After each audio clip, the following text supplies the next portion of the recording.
থানার কনস্টেবল ওকে কত করে বোঝায় সবার জন্য না ভাবতে, কিন্তু কমেডি গ্রামের সবাইকে সুখী দেখতে চায়।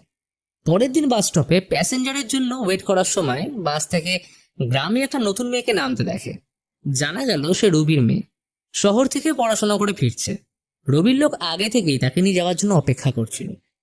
তখনই হাই স্কুল রোডে যাওয়ার জন্য শহর থেকে আসা একজন দম্পতি অটোতে উঠল।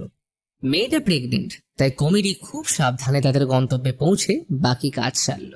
সারাদিনের পর রাতে ঠিক নেশার টানে বালিজা ধাবায় চলে আসে এবং সেইখানে ভরপেট নেশা করে রবির লোকদের সাথে মারপিটে জড়িয়ে পড়ে।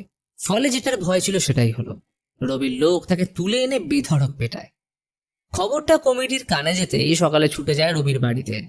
কমেডি অনেক চেষ্টা করে বালিজাকে ছাড়িয়ে নিয়ে যেতে, কিন্তু রবি এত সহজে ছিঁড়ে দেওয়ার লোক নয়।